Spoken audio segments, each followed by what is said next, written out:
In this episode of the Do the Work podcast, I welcomed Adnan Miakhel, who is one of the big stars of the BBC documentary series Freddie's Field of Dreams. Adnan has had quite the remarkable journey as seen on the hit documentary. And in this action-packed episode, we discussed Adnan's journey, including his experience on Freddie's Field of Dreams, what it's like to be mentored by one of the best all-rounders cricketers ever seen in Andrew Freddie, his dreams of playing for Lancashire and England, as well as why he believes it's so important that we look after our health and fitness, both for our physical and mental well-being. Enjoy the episode. Adnan, welcome to the show. Thank you for joining us. I very much appreciate you giving us your time today. I'm very much looking forward to having the conversation. Hopefully we'll talk a little bit about cricket, a little bit about the gym, and obviously your experience over the last few years in England and before. So I'd love, if it's okay with you, just for you to give us a little bit of a background, if you will, on how you got from where you were in Afghanistan to moving over to the UK.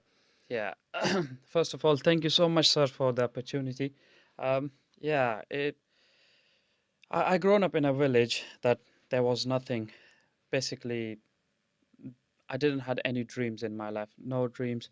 There was no gym, no exercises, even no cricket. And I was just secretly going outside my house and playing other games with my friends, like traditional games in Afghanistan. That's it. Um, Apart from that, like I didn't had any targets and dream like what should I do in future. I just started my future in England. That's it. And so when you got here, you obviously have a keen interest in cricket and an opportunity, or how did that opportunity come about? You were on Freddie's Field of Dreams, so a lot of people will know, certainly in Preston, who Andrew Flintoff is, or Freddie Flintoff is a little bit of an icon or a legend around here. So how did it come about for you to be on that show? Before that, like I didn't know anything about cricket when I arrived here. I couldn't speak English. So I was watching cartoons. I was 15 in that time, and I was watching cartoons all day. I was actually quarantined for 15 days. So there was nothing to do. Like I couldn't go outside, and I was watching cartoons, and then suddenly I sort of feel like I should watch something different. And my foster care, I asked her like to put something different on the telly, and she went to the sports channel, and then she was just showing me every single sport.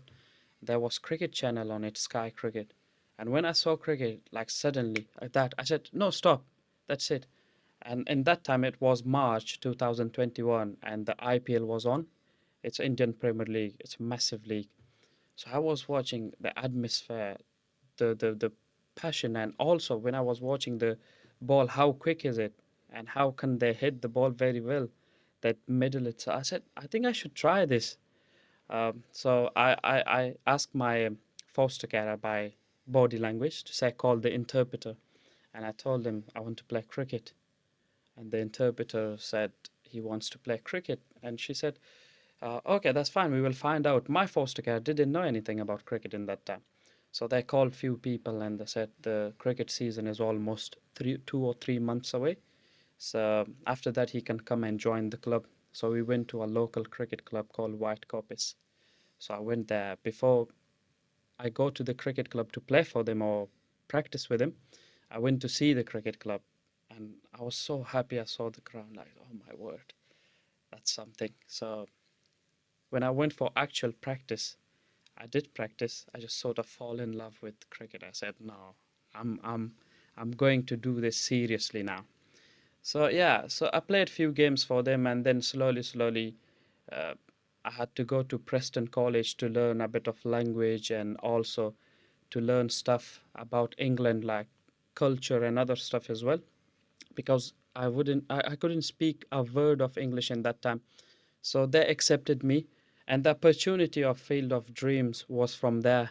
So actually, someone came to me at the college, said, Adnan Flintoff, do you know Flintoff? First of all, I said, no, I don't know Flintoff. Who's Flintoff? And he said, oh my God, you have no idea who is it. He then gave me some information. He said he's one of the top all-rounder. He was one of the top all-rounders in England history, professional cricket. I just said, oh my God, like is that opportunity just for me or for other people's as well? They said, there is a journalist coming from BBC and she will interview everyone. And I was saying, no, no chance for me because I can't speak English. How can I impress them? So I went my home on that night, did loads of research on Flintoff, watched his videos and stuff. I said, oh my God, I think that's a good opportunity. Then I sort of planned like how should I speak with them that they accept me, say, okay, you are in. And the problem was they didn't tell us from the college that only one person can go into that program. And we were 15 lads in there, 15 refugees. So the interview started. The journalist, she called Amelia. She was really good actually. So she asked every single one like different question. When she came to me, before she said anything, I said, please take me. I love cricket. And I give a bit of background about cricket. I said, I never played cricket before. I just started cricket in white coppers, and I'm playing really well. And she was like looking into my eyes. My eyes was literally sort of in tears. I was 15 as well. I was the youngest in those 15 people. So she wrote my name as well, and she said, we'll give you uh, the news about selection in probably 1 week. That 1 week was like 1 year. I was waiting every single night. Gosh, God, just give me that opportunity. My main target was to get lots of advice from him, and and and maybe he coached me as well. So then in 1 week, the manager and Preston College came to me, said, Adnan, congratulations, you are in. Oh my word, I was so happy. I was very, very happy. Then everything started from there with the Field of Dream. Yeah, my first ever practice was in Preston College actually with them. Yeah, when I saw Flintoff for the first time, like I say, what should I say? Like, how should I start? Should I run to him or like I was confused, and obviously the media world was completely different for me. I never did those stuff before, so they give me proper plan. How should I go in and say hi to him and stuff like that? Uh, but I was very nervous. I said, like, how can I do it? Like on one hand, I was so excited to see him. On another hand, when I saw those cameras and stuff, I said, "Oh my word, how should I act or should I just do everything naturally?" But they were so good. They said, "Do everything naturally." So I went there and say hi. And when I say hi, and he saw me batting and bowling, he said, "Oh, this lad can bat and bowl." So yeah, actually, my cricket journey started from there. I remember watching that on the show, and he was like, I don't think he was expecting someone to be as good as you were at the time when you were all playing, and some of the other lads weren't so good, right, initially with the cricket skills, if you will. And then it was a little bit of a find for him to have you on the team almost. So what I didn't know, so you were up against 15 other refugees to get your spot on the show, basically. Yeah, absolutely. It was hard because there was people they could speak English. They're good. S- they had a like education back in their country, and they say we can speak English, and that was a massive challenge for me. I said if they can speak English and I can't speak English, it's mean I'm finished. That's it. But somehow, like this journalist, she saw something in my eyes, like this lad wants to do it. So she gave me the chance, and I did it. Amazing. So Yeah. you had that opportunity, and as we were talking earlier, just walking in here, that you since then you're a lot more well known in this area. So life's changed a little bit, and now you've had that opportunity, which we'll get to soon. You're sort of with Lancashire, and you're on the cusp of making some progress there. But just to delve into your experience a little bit with Flintoff, what impact do you think he's had on you as a person and your ability is in the cricket sense as well? Oh, he has loads of impact on my life, on the field and off the field.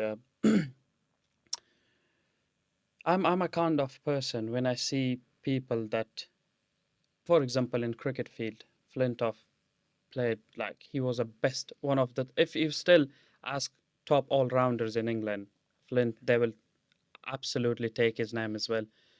So I always wants to take advice from people, especially when they have lots of experience and stuff like that. I had loads of chats with Flintoff about cricket, about life, everything.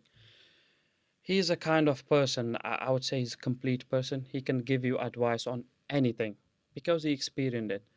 Um, on the field, he always say, Adnan, be yourself, like be yourself when you are on the field. Just think about yourself. Say, I'm the best player in the world. You have to feel it. End of the day, if you're playing professional cricket, local cricket, or whatever cricket you're playing, you have to feel yourself. You have to say, I'm the best. I can hold this ball.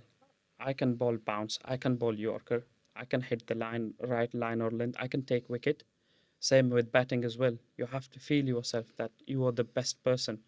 That was a sort of advice which I'm still using it when I'm playing cricket.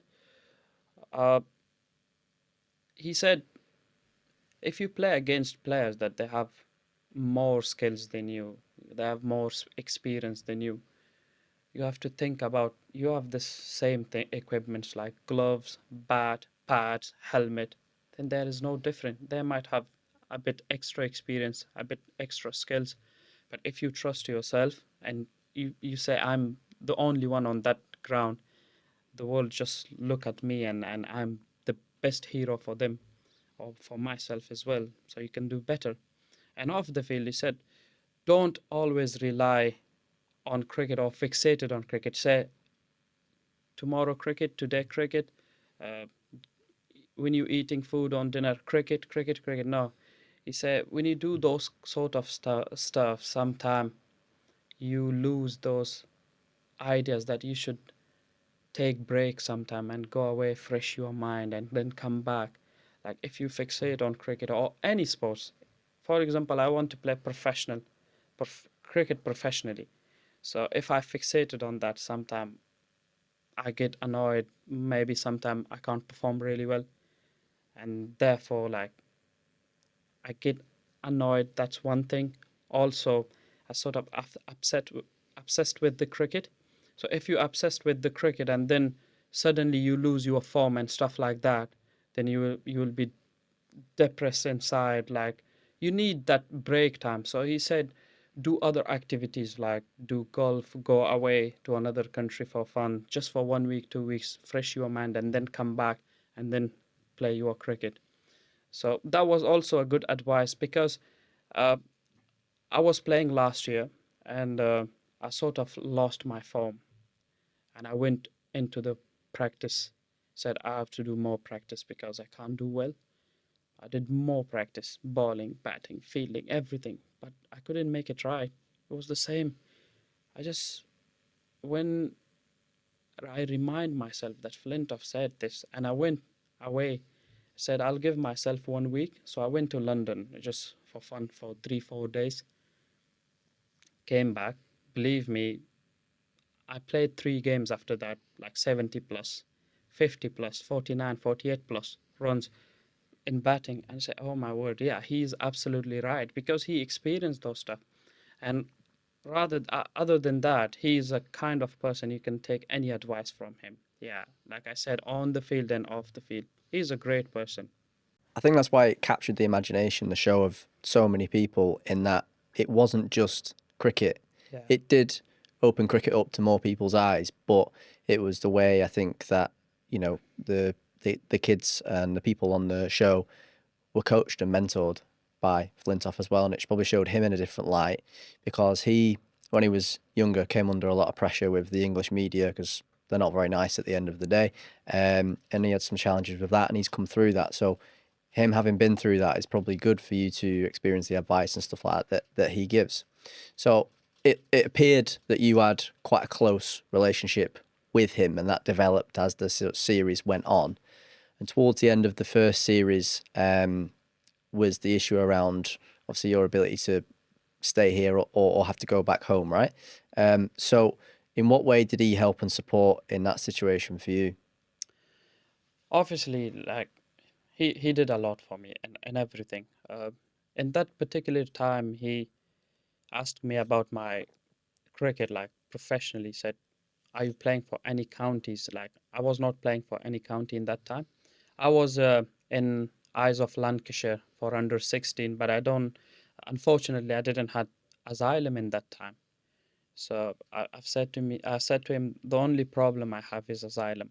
I don't have any documents to play professional cricket, or at least semi-professional or age group cricket for a county. So he said, "Okay, I'll help you in that. That's it's it's it's not something that it's in my field, but I can still help you." So he wrote an email to the Home Office to ask about me if they can help. He did that. I think he asked ACB as well, England Cricket Board, to write a letter for me to send it to the Home Office, and and through the media, he said over and over in the series, if Adnan can't get asylum, it means you are killing a good person, or even if you send him, it means he he might become a violent person or stuff like that. But all all those helps that he did, it comes out, and I got the asylum, and how happy he was. He put he tweet on Twitter, and that time it was called Twitter. So he said Adnan got asylum, and he was so happy. I was playing cricket in that time for Wigan, uh, and he came to the ground after the match. He gave me a hug, and he was so happy. He said, I'm so happy for you. Now nobody can stop you from your dream. Just grab opportunities and enjoy your cricket. Yeah. So he's a sort of character that in my life that helped me with everything. Yeah. Whenever I need help, I can ask him. He always say, just ask me. Even if you need opportunities, I can give you opportunities, but end of the day, it's all up to you. Yeah. If you grab a opportunity, then happy days. You can go somewhere in your life and do something, which is really good. So he give me opportunity if I need, and then I go and grab the opportunity and do my best, show myself to other people that I'm capable to do something. So he's a sort of person in my life that I always rely on him to take loads of advice from him anytime. Amazing. And there was also a common theme throughout certainly the first series and parts of it in the second series as well, where some of the lads that were in there were maybe lacking a bit of direction, lacking a little bit of discipline. You probably often knew you wanted to play cricket, so maybe it's a little bit different for you. But some of the others just seemed completely lost with life, not knowing what they wanted to do. We didn't have a good figures around them in their life to support them, maybe to the best of their ability. So, in what way do you think, sort of having been around them, that show helped the others in the show as well? Yeah, like, do you know when you are in a group that you have specific aims and specific target, and you always talk about it and tell other people like, this is my aim, this is my way, and these are my skills for it, for example, or this is my plan for it to do it. It absolutely impact other people's. But I would say the more impact Flintoff in this series, like we said before, it was not just about cricket. So Flintoff tried to dig out the skills those boys have in their inside, to dig out some skills to see where their skills matching what they can do. So because he is mentally very strong, Flintoff, he is very strong. So he spoke with everybody beyond the cameras, spoke with everybody about their dreams, life. Like in first series, they was completely lost everybody. Just I was sort of obsessed with cricket and loved cricket. So my way was clear, my dream was clear. But yeah, there was saying like, I don't know what should I do in my life. But in second series, he found out like what are their aims and target is. He had loads of chats individually beyond the camera with us. Yeah, like what do you want to do in your life? How do you plan it? Like how many years would you give for it? Stuff like that. So he found music stuff in Emmy. He found coaches stuff in Eli. He found business ideas with Sean. They might not show it on the documentary, but Sean is actually can be a good businessman. So he found loads of quality in those people. Ben, for example, when we went to the Future Hope community in that school and stuff in India, he saw those children that that they said they don't have families, uh, and they wants to do something in their life. Suddenly said, "Oh, I want to be teacher, and I'm coming to be volunteer and teach them English." So he found his dream there. So yeah, so Flintoff overall, he think about not just cricket. He just try to find out which person has which quality or what quality to do something in their life. So yeah, he's that sort of person. So he found music for Hemi, said, okay, I'll give you the opportunity. You go and shine yourself. You go and work hard and just show yourself who you are. The same with Eli. He just completed his coaching badges and stuff like that. Now he's doing coaching. So yeah, that's why. So this documentary was not just for cricket. It was Flintoff's aim was to show the world that every single person on this earth can do something. You can't really live for nothing. You will 100% have a purpose in your life to do something. Yeah, dream is not just dream. If you say dream, you have to get up and do it. And that's what he teaches Flintoff. He said, be yourself. If you have purpose, step up. And I think that was very obvious about from watching it as well, and what have you. You sort of seen how important it is when encouragement is there and when support is there, how much easier it is for, you know, the example of the people you mentioned there to move towards a direction or find a direction compared to when maybe the support isn't there. So just having him there as a mentor, a coach, or whatever you want to sort of refer to him as, gave these other lads an opportunity to, even if it's not in cricket long term, but like you said with Sean, maybe if it's in business or whatever it might be, to, I suppose, see what their own potential is, guided by someone who's just there in case that you need them for a little bit of advice. So that was definitely more obvious in the second series as well. I suppose as the lads were getting a little bit older and maturing and probably Yeah. starting to need to get to the point where I need to get a job or I need to go to college or I need to do, you know, wherever that might be. It seems that your story in the second season was more focused around improving your cricket skills, and less so about the origin story was, I suppose, in the first series. Then you secured, you know, your place here, if you will, with the help of Freddie, and then it was progressing you in a cricket sense. And it seems like you took up a more senior role, if that makes sense, within the Yeah. cricket team. Was that an accident? Was that planned or? Uh, Cricket wise, because end of the day we work as a team, not just rely on one person. Uh, I wouldn't say I was the only person played really well or I was the main player, because if you wants to work with a team, then you have to contribute, isn't it? So if you contribute or they think like you are the best player and they rely on you, I don't think so the outcome or the result we want will be positive, because end of the day cricket is a sort of uh, platform that or sports that you can't rely on one person. So we always contributed together. Like maybe we needed, maybe I made 98 runs and we needed 2 runs for win, and I got out, and then the rest of the team had did it. Those 2 runs is more important than my 98 runs, isn't it, to win the game? So yeah, so it's all on contribution. Yeah, they were thinking inside that Adnan will do best for us because he is the best player. But overall, we were thinking like, how should we win the match as a team, not on one person, not just rely on one person.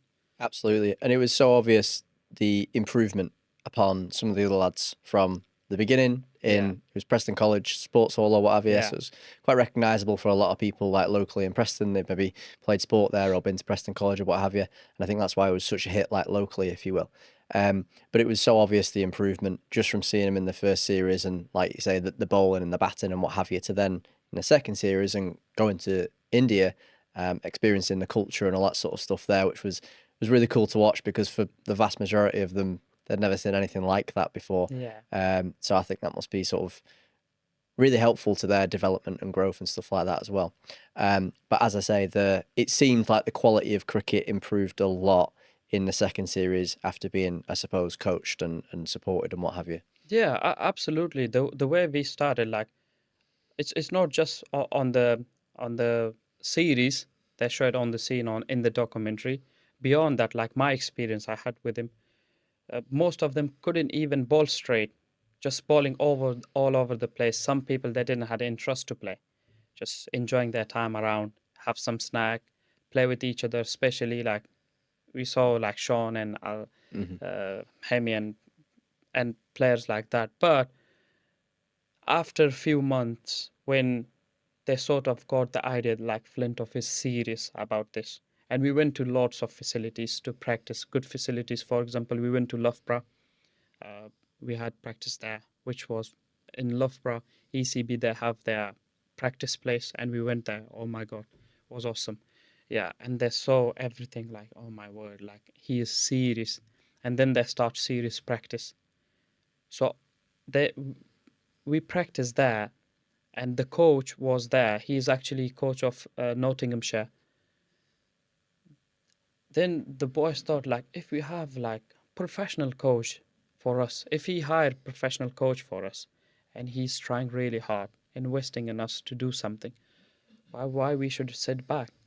So they started to do something, and the development, like if you're in an environment that you want to develop your cricket skill or skills for any other sports, you are in an environment that everyone try to develop their skills, you will automatically do it because you can't really sit back.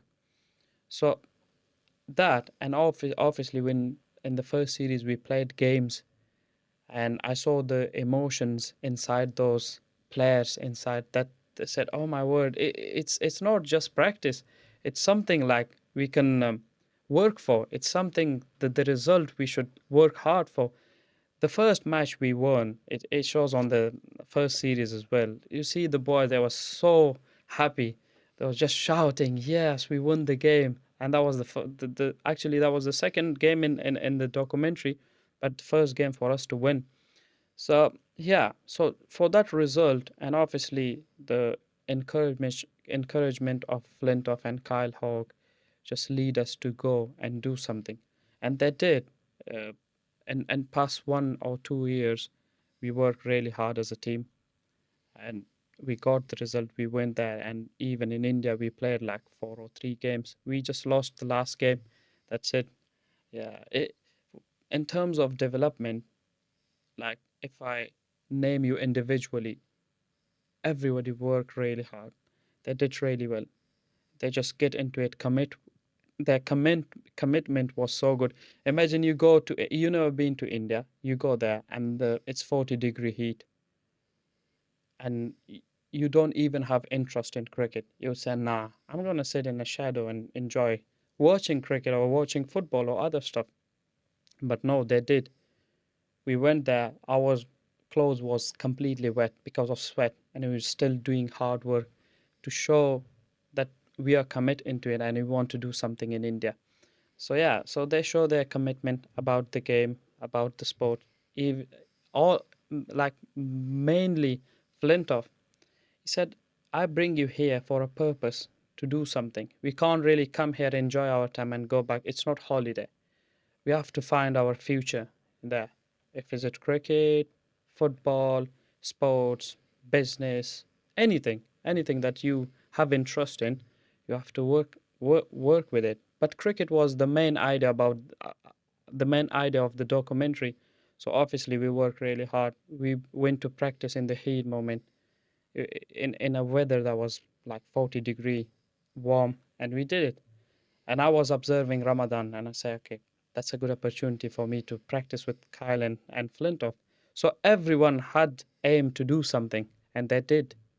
Yeah, that looked tough, especially with you fasting. And some of the lads at some point in the second series was fasting with you, right, as well, which was very good of them. So, what, and this could be for you and for the other lads as well, what are the main sort of skills that you think or just sort of methodologies that you picked up from that experience over those two series? Like I said before, I always rely on advice from people that they're more senior in my platform, cricket. Uh, Obviously, Kyle and Flintoff played professionally before. It completely changed my mind. So in cricket, we saying if you are professionally from your brain, then you are professional in cricket. It's not just about skill. You have to be professional from here. I always get ideas. I learn more from Kyle Hogg and Flintoff how to make my mind strong about cricket, which gives me massive result. You can be an average cricketer, but if your mindset is solid, oh my word, nobody can stop you in cricket. You can make score, you can take wickets, yeah, and also you can play well and enjoy your game. So that's the best thing I have learned from those two, which impact on my cricket. Absolutely. I totally agree, and I think that's powerful for any part of life. So the rest of the lads can take that onwards into the next part of their journey. And most of them won't be having a career in cricket in terms of playing like yourself, but maybe it's in different areas. And what's going on here is the most important thing for Yeah. sure. So how did that prepare you for the next stage? So the next stage after this series finishes, you're then with Lancashire. So you're in the youth team, I think, if I'm right in saying that initially. How did what you learned there help you transition into playing with Lancashire and for Lancashire? Like I said before, I had like solid mindset towards the game, and obviously, I've learned from Flintoff just to be yourself. And whenever you go, if the challenge is hard, just accept it. If end of the day, if you accept the challenge, you might like in first go you can't get the result maybe because it's hard challenge for you, but you sort of get the idea, know the system, how is it works, and then second time you will deliver it. And the same thing happened with me when I went to play for Lancashire. I used the same thing. I said, I made my plan. This is the situation in cricket when I'm going and to do batting, for example. This is the situation. That's my mind, and I'm going through my plan, and it worked for me. Bowling, same. What is the situation? What should I do in this situation? How should I make my mind? How should I make my plan? And I went through it, and I got the result. Yeah, So you're almost rehearsing that bowl that you have to do, 6 times and over, and however many overs a match. You just need to keep playing that out in your head and sort of take everything else out of that, right? yeah, So there's different levels of pressure. I'm sure playing at different games and different environments. And I think what you're saying there is you need to try and take that away yeah, and just use what's in here and the skills that you've got. Just try and perform that same thing again and yeah, again and again. yeah, yeah. Because if you're going and face a hard challenge, obviously you will feel nervous inside. No matters what, how strong are you, how good you are, but you will feel nervous. But like Flintoff said, if you feel yourself, hold the ball, say, I'm bowling 6 deliveries in that over. I'm gonna feel every single delivery. I'm gonna have a plan for every single delivery. Where should I pitch the ball? Where are my fielders? And you have to plan like how many runs do you want to give, or for example, how many wickets do you want to take. It's not, you can't set your mind, I'm going to take wicket, I'm going to take wicket, I'm going to take wicket, and then forget about the plan, forget about the situation. You might doesn't need wicket. You might need to give less runs than wicket. So it depends on situation as well. So that's what makes you professional. If you think from here, if you're strong from here and you think about the game, when and where should I tackle them in terms of taking wickets, giving less runs, like bowling wise, batting wise, where should I bat slow, where should I bat quick, like striking stuff, where should I be patient, where should I don't need to do anything, just play simply.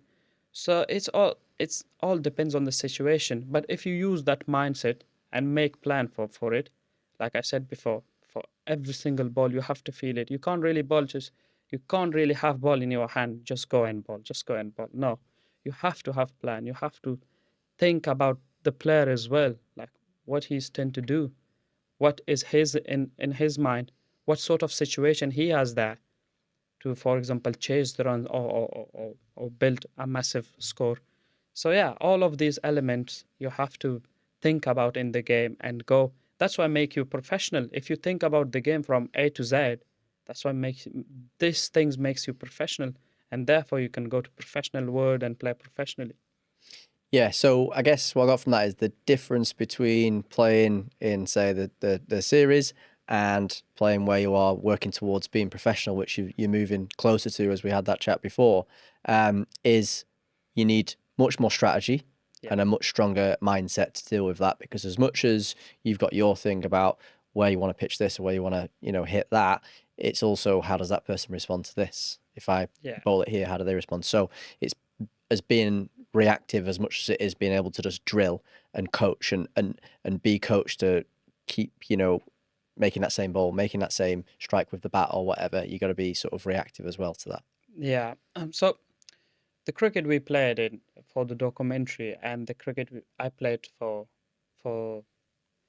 Lancashire, it's completely different. Obviously, if you play, if you are playing Lancashire age group cricket, it's all learning. It's learning curve. Like it's not just you think about the result. We always the coach always give us the plan, what we are doing, how is the pitch. So we are learning those stuff. So he's coming say, oh today pitch is green. I think pace ball is good on that. So we get this idea. So that's one of the thing we learned.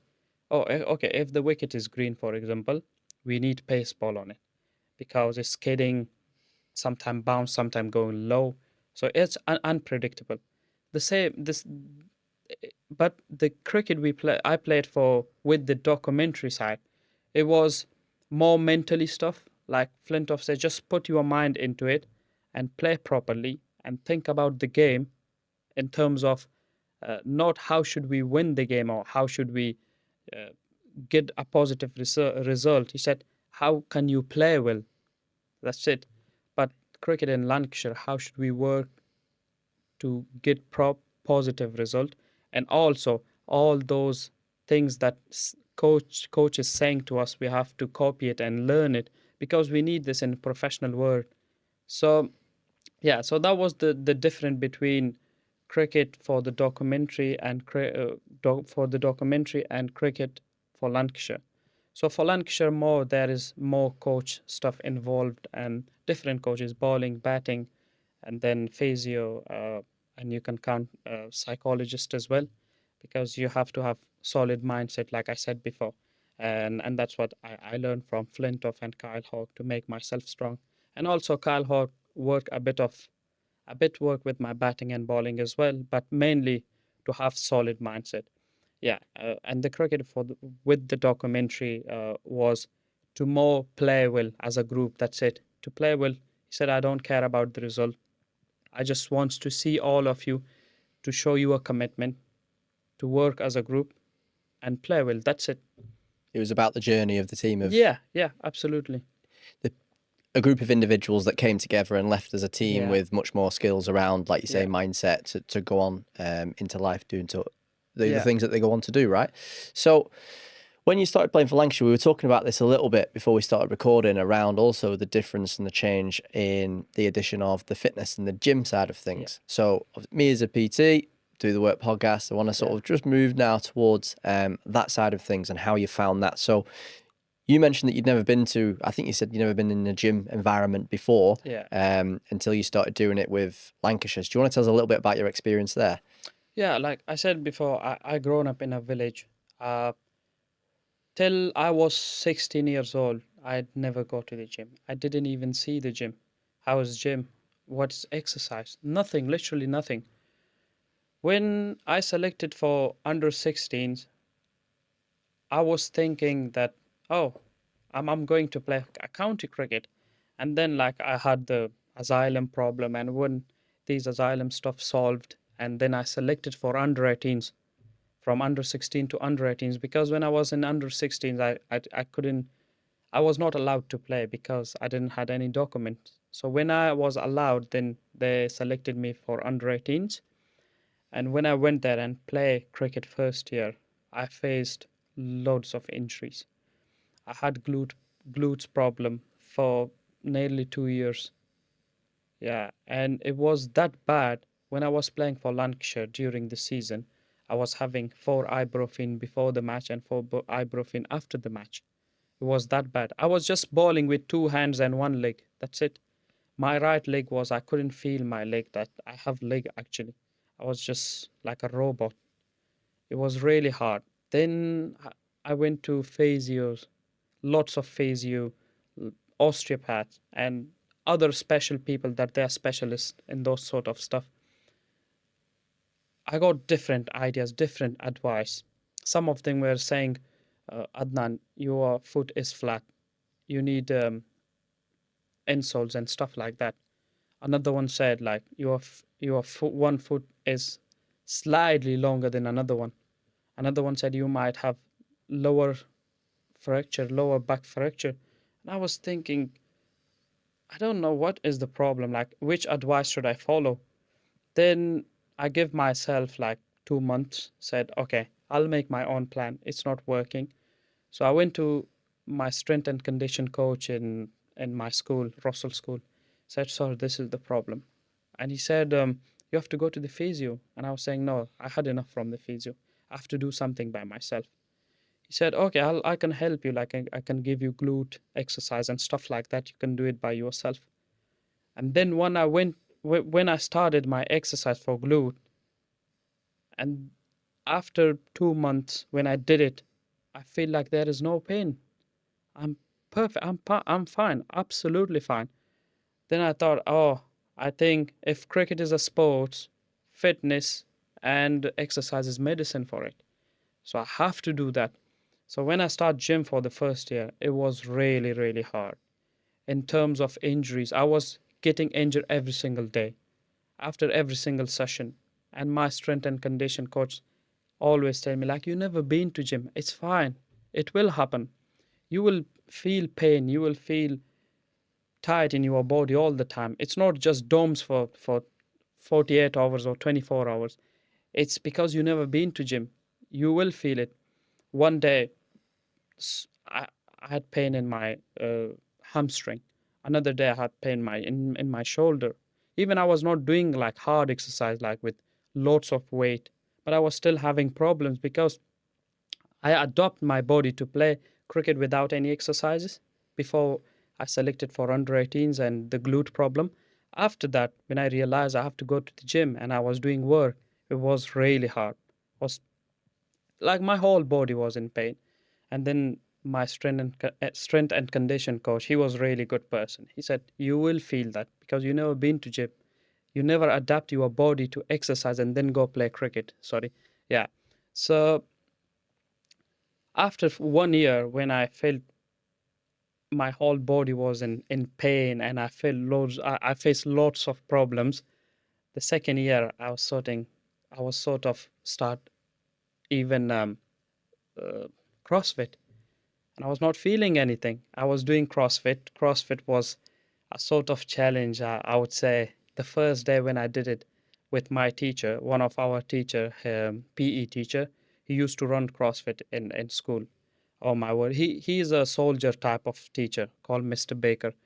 So the first day I went, said, Adnan, 100 push-ups, and I was just watching him, 100, just 100, and he has a cup of tea in his hand and a cookie, and I did like 10, 12, 14. I said, sir, I can't do more than that.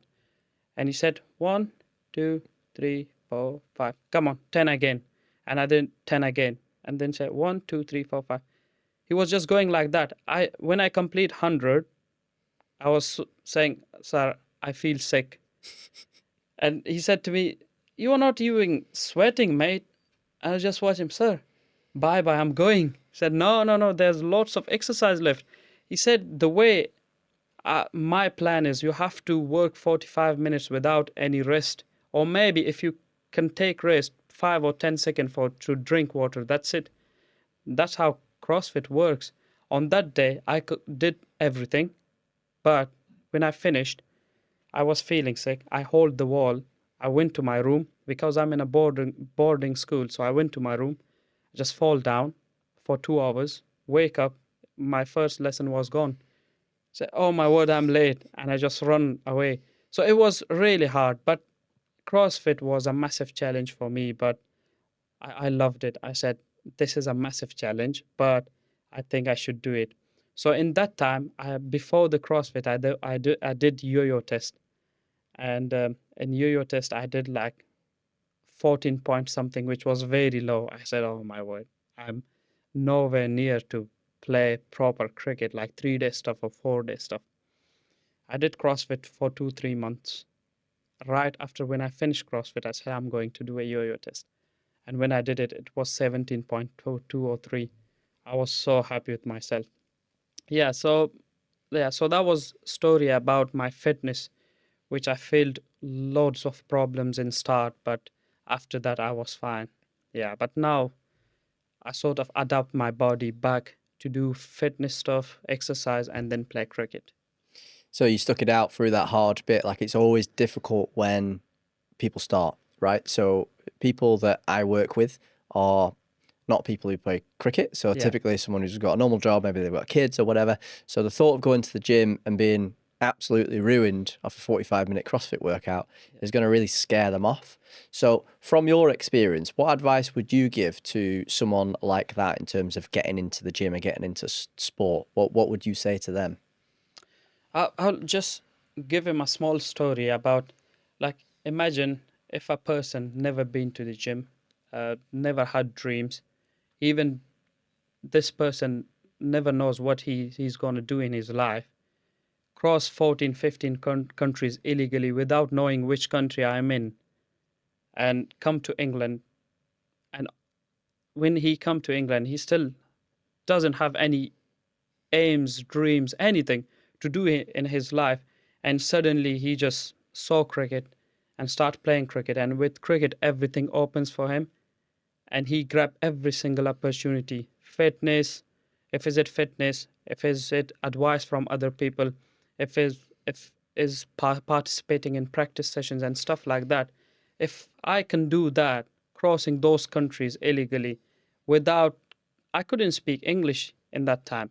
Even I couldn't speak even a word of English. So if I can do it, everybody can do it. They are already, my journey took me 5 months. They're already 5 months in front of me. They don't need to do this horrible journey. They don't need to play with their life. They don't need to cross 14, 15 countries illegally without knowing which country I'm going to or in which country I am recently, for example. So they're 5 months in front of me.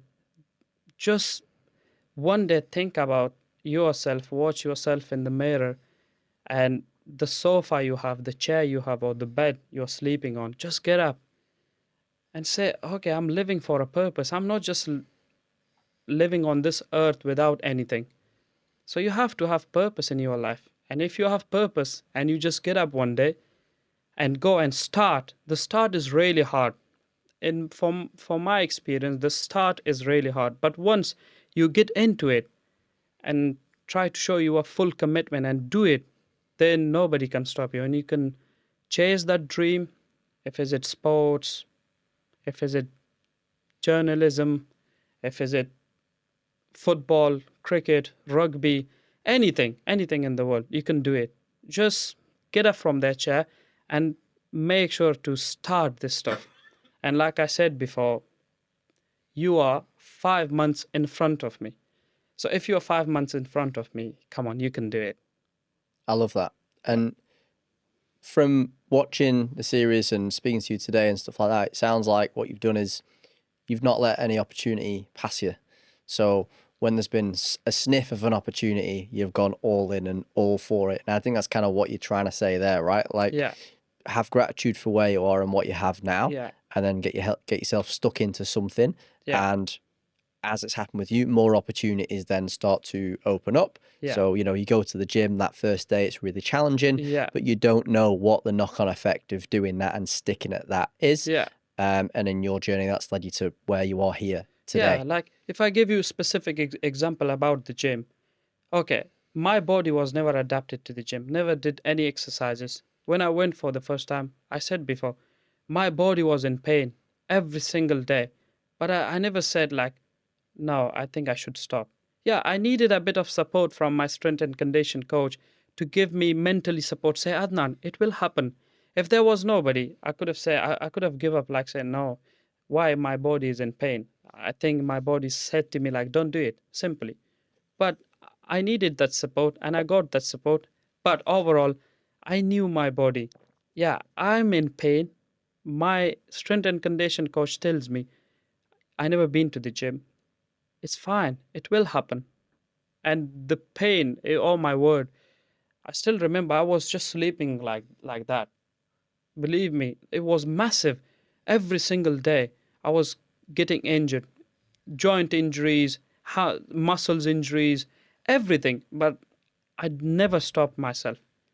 So that was start. But here in England, people, I think every single person they went to gym once or two or maybe one season. So their body is already adapted.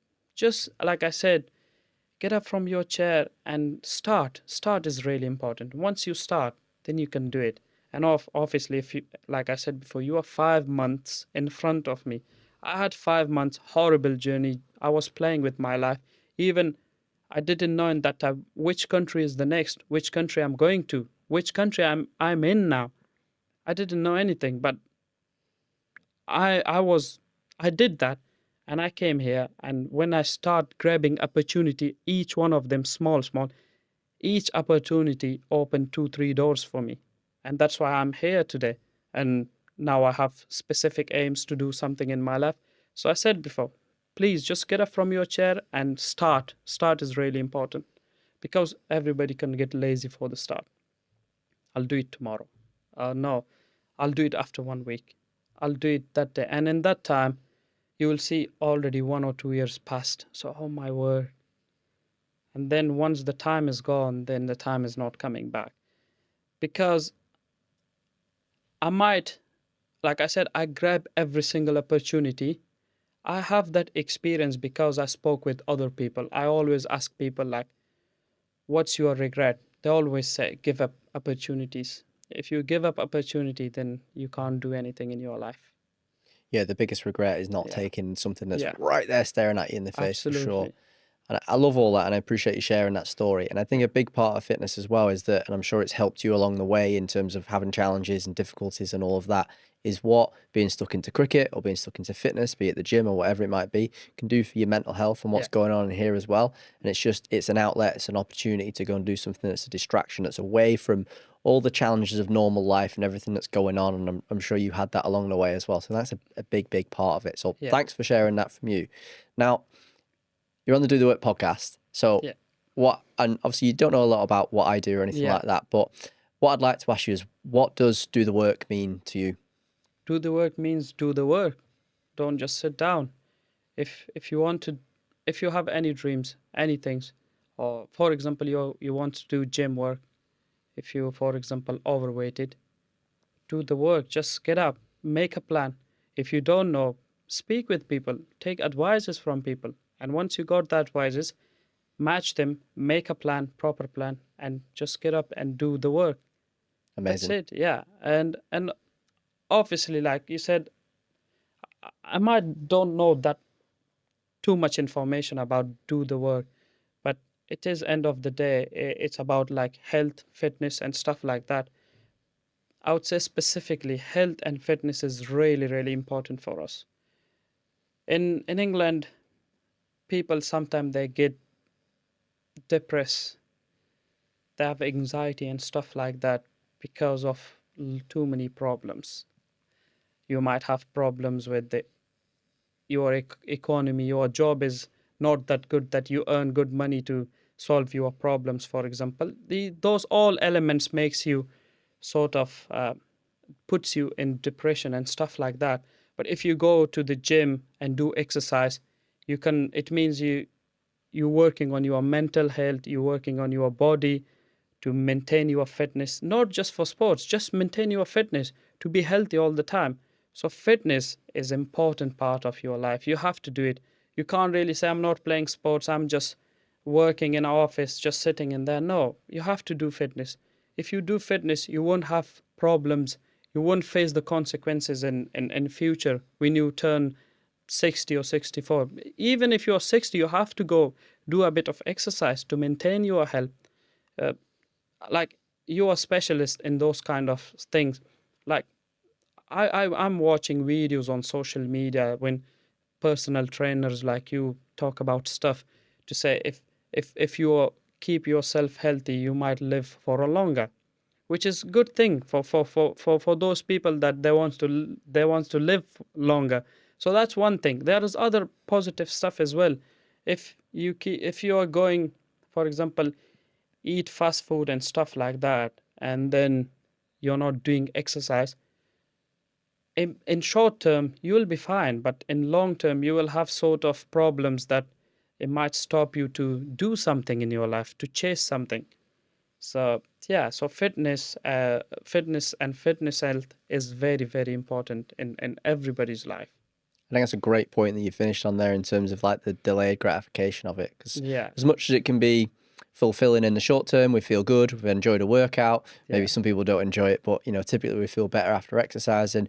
But it's what it does for you later in life as well, in terms of longevity, living longer, being able to just simply get out of a chair, as you yeah, referenced before, easily and not needing help and yeah, support and all of that stuff and not developing a whole bunch of stuff that can come as a result of not exercising and not eating well. So I love that. Thank you. yeah, Adnan, it's been a pleasure to have you on here today. I've just got sort of one more question, but just assessment, you come across really, really well. Thank you very much for your time. yeah. English is absolutely amazing. What's next? For me, next, I always have plan B with. You have to have plan B with sports, because you never know. Maybe you have an injury that you can't continue the sport. So my plan A is 100% cricket. I want to play professionally, and my dream is to play for England in a Test cricket. So that's my dream. My next plan is that next year is very important year for me in terms of cricket. So I will be playing second team cricket, and if I improve myself and do well, then I'll be getting professional cricket if I improve myself. And I have like 5 months before the season. So my plan is to work really hard in terms of batting, bowling, fielding, fitness, everything. So this is my plan for cricket. And then after the season, my plan is to go to Australia and play cricket there, uh, because it's the opposite here in England. Once it's winter here, then it's summer in Australia. So I want to play cricket in Australia. And in terms of education, I've choose 5 universities uh, to go to and get the idea and information from them, that which one is suitable for me. So next year after cricket, if I feel like I have to go to university, my plan B is to go to university and do sports studies to become a coach, cricket coach. And this is my second like plan B, and that will be like after 1 year when I finish my school. So I'll take 1 year gap, and then university I'll complete my coaching stuff. So I want to connect with cricket, yeah, in my life. Like I don't want to leave cricket if I'm coaching player or other stuff. So yeah, that's my next plan for future: cricket, university, and then coach. Cricket or cricket? Yeah, cricket. Yeah, simple. No, it's good. It's great that you got a backup Yeah, plan. It's a great yeah, backup plan, yeah. but I've got every confidence plan A will come off. Absolutely, So again, absolutely. Adnan, thank you very much. Yeah, thank you so much, sir, for the opportunity. Appreciate that. Thanks for tuning in for today's episode. I hope you found that useful and valuable. If you'd like to hear more from us, all you need to do is hit the subscribe button, and we'll see you on the next episode.